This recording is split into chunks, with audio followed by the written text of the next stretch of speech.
Hello and welcome back. And as the session title says, our today's agenda is to try and understand test strategy, and that too in under 5 minutes because it's not that big an idea. And the idea can be articulated in one single line that there are a lot of easy questions hidden in those difficult questions. And the idea is that before you get stuck or lost in difficult questions, can we at least do the easy questions that are present in the test, and then maybe I can think of medium or difficult or very difficult questions. And this is especially important for those people who have been working hard, they understand maths, they have made a lot of progress in maths, they're also working very hard on their verbal skills, and they have conquered part of DILR, they're definitely getting better. But when they try out the mocks, suddenly the scores are very bad, and they can't even understand it because they have put in the effort. These are serious candidates that we're talking about. Chances are, in case this is your story, that you have put in a lot of effort, but it's not showing in your mocks. One, do not worry about the mocks. All of these are practice balls. Worry about the match ball only. So there is plenty of time to fix all of your issues as such. So I would not worry about my mock scores at all. But if you are dealing with this problem, chances are you're struggling with your test strategy, time management more than the concepts. So first of all, I will have to understand this as gospel truth that yes, in any test there are going to be easy questions. Now, easy questions could be absolute sitter level easy questions, or easy questions because you have put in a lot of effort, and even difficult questions are familiar to you. All the standard type of questions that you've already gone through in training. Familiar questions that once you read, you recognize what to do. So there will be enough of these questions, or even if there are fewer and the test is very difficult, the second thing to remember is that it is difficult for everybody and everybody will feel that pressure. You don't have to worry about comparative easiness or toughness. So focus is the central idea of the story so far is that there are going to be a lot of relatively easier questions, let's say. Get them done first. Get over with them first before trying out any difficult or challenging questions. Now, immediately your second question would be, how would I know what is an easy question? How can I even know before trying? No, you cannot know it before trying, but there is a skill that we have been learning specifically for reading comprehension, but also works in the exam, which is known as preview. That means, let's say if you are looking at the verbal section, you look at a passage, you do not start attempting the passage immediately. You preview all the four passages and then choose which are the more comfortable, at least at the surface. It might be that the passage is easy to read and the questions are difficult, but on the surface, what are these two passages which are more comfortable to you, where you could easily spot the structure, and the first paragraph wasn't difficult or the language wasn't very difficult.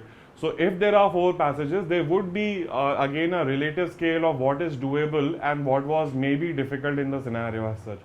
The same idea will go for DILR. Before beginning to attempt the set, do a preview across the set.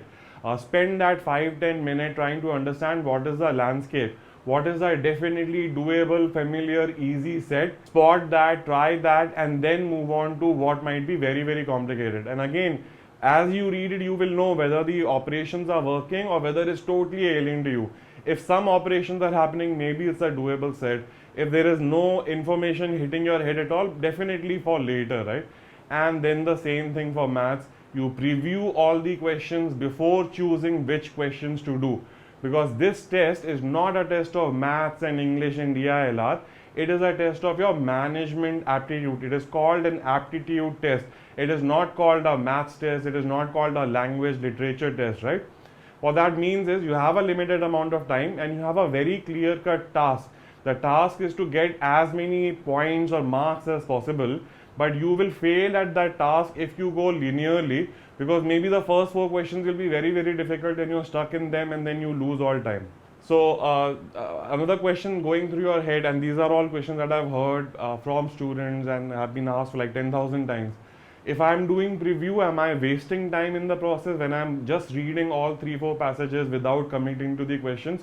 No, you are not. Your brain is quite fantastic. It can retain that information for 15-20 minutes definitively. Not only that, there is a very interesting phenomena where you present some information to your brain and it processes it in the background. Sometimes in sleep also, you sleep with the problem and next morning you will find a solution. Google this, there are a lot of research material, backup data available to support this idea. So your brain can also deal with information in the background. So sometimes when you look at a passage, so let's say if you preview the passage section or the RC section, whatever effort you have put in terms of that little bit of reading will not go to waste. When you come back and actually do try that passage, you will find that yeah, whatever that 1 minute 30 seconds you had put earlier, that is definitely paying off, right? So no time is wasted, but do spend time beforehand looking at what you have to do, what is doable and what is not doable. That extra investment in the beginning can save you a lot of time, a lot of heartache and a lot of confusion. So that is the tip: preview before committing what to do. And a quick parable or a story to illustrate this idea: two woodcutters were given a job that go into the forest and chop trees. So two of them walked into the forest and one of the woodcutters straight away started chopping the trees, chop, chop, chop, chop. And everybody was like, yeah, come on, this is a great woodcutter. Early in the morning, he started chopping wood straight away. The other woodcutter was very, very relaxed. He sat down and first of all, he worked on sharpening his axe, and he was doing that for half an hour, 45 minutes. Then 1 hour went by, 1.5 hours went by, and he kept sharpening it, kept sharpening it, kept sharpening it. And people were like, this is a bad woodcutter because he's wasting so much time, and the other woodcutter has already chopped 8 trees and whatever, right? But after half an hour, another hour or so, maybe 2 hours in the morning, down the morning, the second woodcutter gets up and starts chopping tree.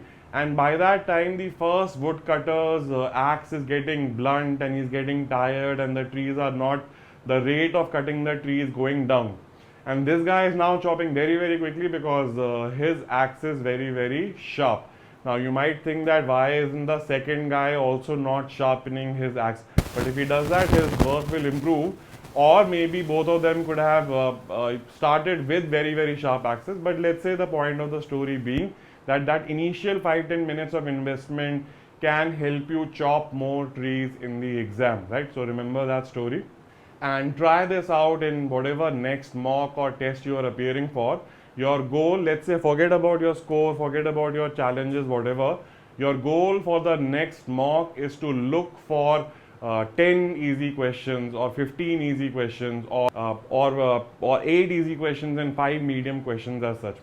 Secondly, practice and training and dedication will improve your chances of hitting an easy question, because as you train more, as you become familiar with all the possible topics and all the possible methods and shortcuts, etc., or the kinds of problem, a lot of these problems will become very, very familiar to you.